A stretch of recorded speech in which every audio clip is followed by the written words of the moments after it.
Sebelumnya, assalamualaikum Bu. Waalaikumsalam, Mbak. Ya, di sini saya minta waktunya sedikit ya Bu, mau menjelaskan tentang parenting. Ya, Sebelumnya Ibu tahu nggak parenting itu apa? belum tahu tuh, Mbak. Belum tahu ya. Parenting itu pola asuh yang dilakukan orang tua untuk mendidik anaknya supaya menjadi generasi yang lebih baik dari orang tuanya, gitu Bu. Nah, di sini kan keluarga itu paling yang pertama gitu ya, pendidikan pertama anak itu di keluarga. Nah, hal pertama yang ditemui oleh anak itu kan sejak dia lahir itu ya keluarganya itu ya, bapak ibunya itu. Nah, dari orang tuanya itu anak mulai dididik untuk menjadi generasi yang lebih baik gitu Bu. Pada dasarnya itu kan orang tua menginginkan hal yang terbaik buat anaknya ya Bu. Terus pola asuh itu ada beberapa macam. Yang saya pelajari itu ada 3. Apa itu, Mbak? Yang pertama itu pola asuh permisif, yang kedua itu pola asuh otoriter, yang ketiga itu pola asuh demokratis. Nah, yang pertama dulu ya Bu, tadi pola asuh yang otoriter dulu. Kalau otoriter itu orang tuanya terlalu mengekang si anak itu. Jadi terlalu sering mengkritik anak gitu. Jadi sering menghukum anak, sering gimana ya, membentak anak gitu Bu. Jadi terus kalau memberi perintah itu orang tua tidak memberikan penjelasan terhadap anak tersebut. Jadi asal merintah aja gitu, nggak diberi penjelasan dulu. Harus melakukan ini karena apa gitu Bu. Kalau itu otoriter, pola asuh otoriter. Nah, orang tua itu bersikap agresif bila keinginannya itu tidak dipenuhi oleh si anak. Jadi orang tuanya ini gimana ya? Misal nih anak itu nggak juara 1 di sekolahnya, terus langsung dimarahin anaknya. Nah, itu termasuk pola asuh yang otoriter.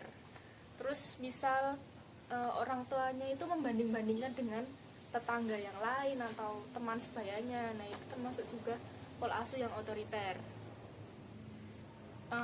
Akibatnya jika anak diasuh dengan pola asuh otoriter ini, maka anak akan tumbuh menjadi pribadi yang minder.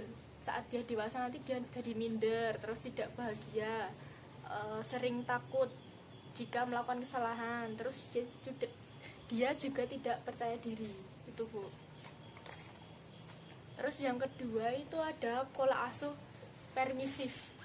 Belum tahu juga ya Bu? Belum tahu, Mbak. Belum tahu ya. Kalau permisif ini orang tua itu terlalu membebaskan anak.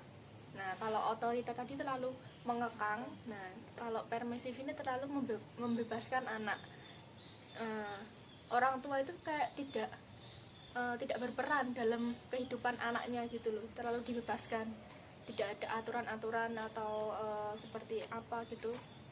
Jadi anak itu dibebaskan, terlalu bebas gitu.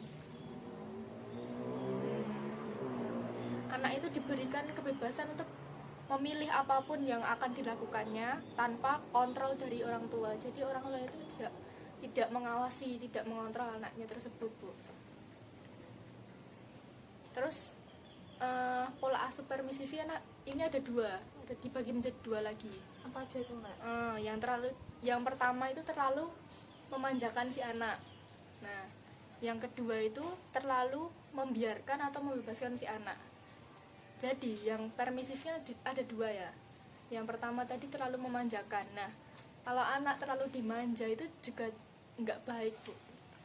Jadi kita harus menempatkan pada saat-saat anak itu dituruti kemauannya atau tidak gitu. Jadi jangan semua kemauan anak itu dituruti. Itu akan mendidik anak menjadi manja itu tadi. Nah, akibat dari pola asuh permisif ini, maka anak akan cenderung melakukan pelanggaran terhadap norma agama dan sosial saat mereka nanti dewasa, karena terlalu dibebaskan tadi itu, nggak gimana ya, nggak diberi aturan-aturan di dalam keluarganya itu. Nah, jadi kalau terlalu permisif dan terlalu otoriter tadi nggak bagus ya, terlalu mengekang atau terlalu membebaskan itu nggak bagus juga buat anak. Nah, pola asuh yang ketiga ini pola asuh demokratif.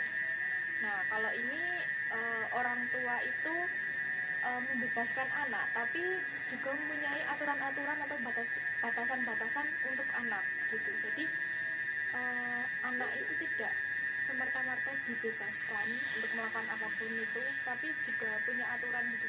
Nah, terus jadi orang tua itu mempunyai batasan atau aturan yang jelas buat anak-anaknya. Jadi kalau orang tua itu memerintah atau menyuruh apa gitu, dia menjelaskan dulu kepada anaknya alasannya dia memerintah itu apa. Jadi anaknya itu paham, dia paham dan mengerti, dan anaknya mau menuruti perintah orang tua itu. Nah, anak dengan pola asuh demokratif ini akan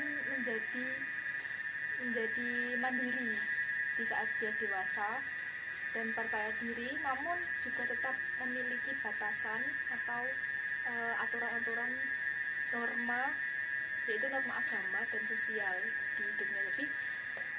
Jadi nggak semerta-merta dibebaskan gitu atau terlalu dikekang. Nah, ini termasuk pola asuh yang baik. Jadi sebagai orang tua itu kita sepatutnya melakukan pola asuh yang demokratif ini untuk anak. Nah, itu saja mungkin Ibu. Makasih waktunya. Ya,